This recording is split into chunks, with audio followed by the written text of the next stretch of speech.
From the opinion pages of the Wall Street Journal, this is Potomac Watch.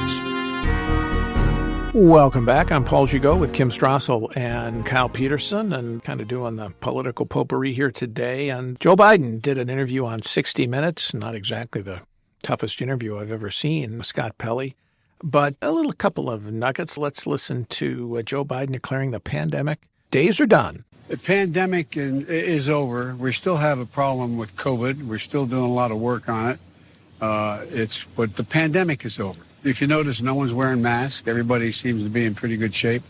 And so I think it's changing, and I think this is a perfect example of it. Well, I'm glad to hear it, Kim. I think it's a good idea that he recognizes the way that most Americans have felt. One little point, though, if the pandemic is over, why is there still this emergency declaration in place on the pandemic? Because, as you know, as long as the emergency is in, according to federal law, the states cannot take literally tens of thousands, even hundreds of thousands of people off of Medicaid who no longer financially qualify for it. They were put on there on an emergency basis in March 2020, and there was a provision that said the states can't take it off as long as the emergency is in place.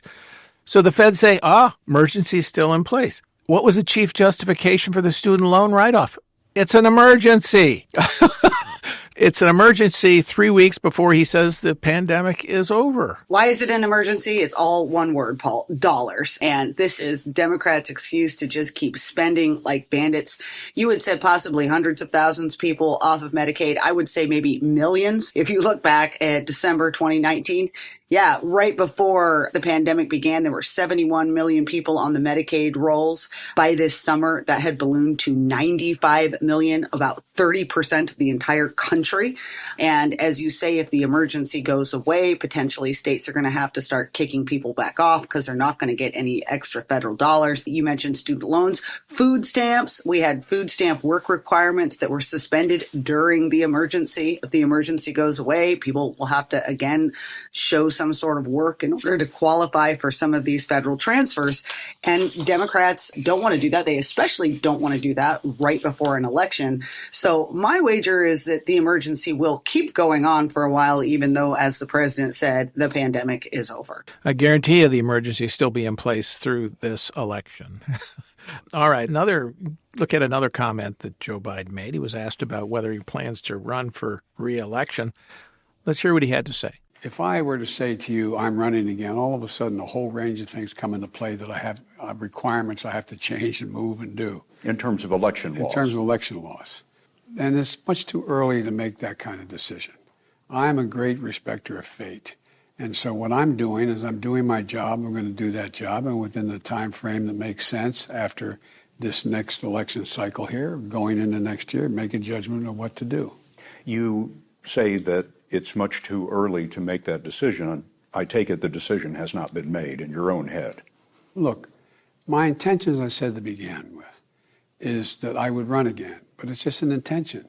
But is it a firm decision that I run again? That remains to be seen. Kyle, that remains to be seen. What did you make of that answer? Well, to me, it sounds like he still intends to run while leaving himself an exit if he decides he wants to do that. If he decides the job is getting a little too old or he's getting a little too old for the job, choose which of those you think is more likely.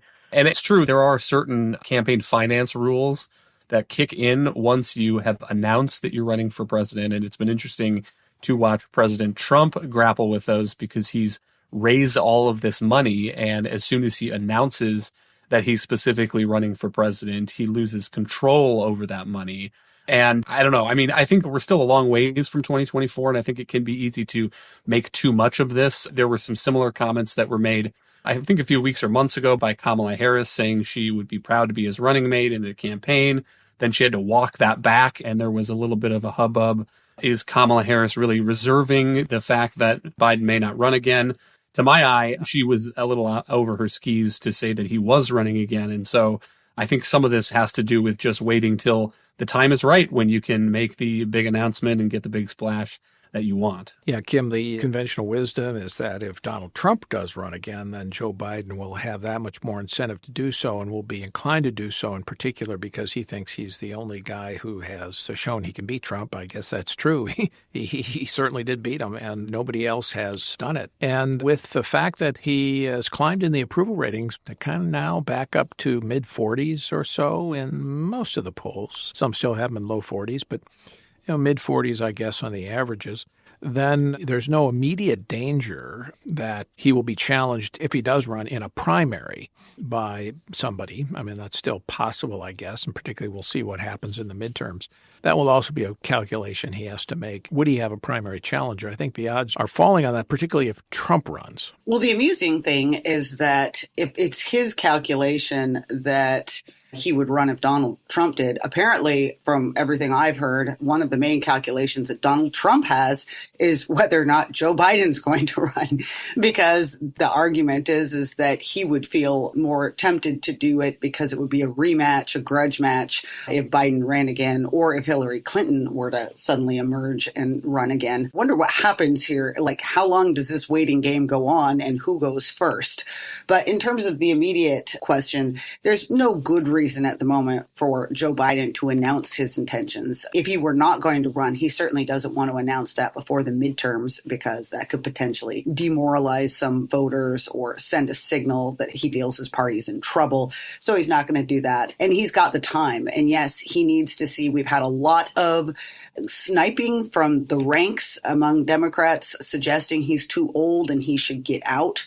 And he's probably going to watch that over the coming months and see whether or not that griping materializes into more of a candidate who might actively oppose him. All right, let's turn now to our last subject here today, which is the vanishing permitting reform. Remember, Joe Manchin announced that in return for his vote to pass on a party line vote, crucial vote, decisive vote, the Democratic climate and spending bill, he would get a far-reaching permitting reform, promise of a vote on permitting reform by the end of September. Well, last I checked, it's mid-September. No plan to have a standalone vehicle go. Now they're talking about putting it in the continuing resolution to fund the government, which is supposed to be happening by the end of the month as the money runs out. But still no language, Kyle, on this permitting reform, some vague principles. The language was supposed to be out last week. Now it looks like the language will be announced when the continuing resolution is put into text, which suggests that this thing could be written up and stuck in there with about 30 minutes to spare before they vote on it. That sure seems to be the case. There was a report in the Hill newspaper last week, and they said that they were pushing him about when he would release the text of this permitting deal, and he said it will be, quote, released in the CR, unquote, meaning the continuing resolution to fund the government. And so it's been more than a month, about a month and a half, I think, since he agreed with Chuck Schumer on this permitting deal in principle. There was a fact sheet released with some of the things he wanted in it, but it wasn't very specific. There were a lot of questions unanswered. And so the longer this goes on and the later it goes without the text being released, the more I think people start to wonder what is happening in the back room there. Is Manchin's permitting deal getting negotiated down to nothing? Because there's already a lot of Democratic opposition growing. There are 70 House Democrats that have signed an opposition letter to the Manchin permitting deal. Those people don't even know what's in the deal yet because it hasn't been made public. They just hate it on principle. Right. So they're just against any sort of permitting reform, it seems to me. On the other side, it's notable there's a recent bill released by West Virginia's other senator, Shelley Moore Capito, and that's a Republican permitting package with about 45 Republican Senate backers. And so what's interesting about that, one, I think, is that they got fed up of waiting for Manchin, and they're putting on the record what they want to do as we get toward the November midterms. But they're also, I think, putting forth a yardstick that we can use to measure the Manchin deal once it's finally released. And, there are some things in this bill that could be in the Manchin thing. So the Republican bill would, for example, it would codify the Trump administration's changes to environmental reviews under the National Environmental Policy Act. The Biden administration is now undoing those changes, but this Republican bill would redo them, I suppose. So that's an interesting thing, and maybe Manchin is going along similar lines there. There are other things in the Republican bill that probably can't get through the current Congress, so it would make a state's sole responsibility for regulating and permitting fracking, and it would allow individual states to ask to take over the regulating and permitting of other energy projects on federal lands within their borders. That is not going to get through a progressive House, I don't think, but it is a good thing to have on the record as what Republicans think a real permitting package ought to look like. Yeah, and that puts the pressure somewhat on Manchin to do a deal that is more significant than what a lot of the progressives want, Kim, because he's going to need, with progressive opposition, Republican votes, I think, to pass this. So if 45 of them are on board with Shelley Moore Capito's bill, that suggests he's going to have to go some way to peel some of those off. Manchin will, if he wants to get this thing passed. And I saw that Ed Markey, a Massachusetts senator, has come out against it, joining Bernie Sanders. So this permitting bill is in some jeopardy. Yeah, and that's if he even could peel off those Republicans one way or the other. Because don't forget, Paul, that Republicans are still very angry about Joe Manchin's sudden decision to cave to everybody and end up spending all of this money on this, quote, Inflation Reduction Act when he had previously suggested that he was done with the deal. And so now they feel a little sore, the idea that he's coming back to them and saying, well, I know you don't like that I used reconciliation to pass through this bag of toxic, horrible policies, but now help me get this permitting reform through.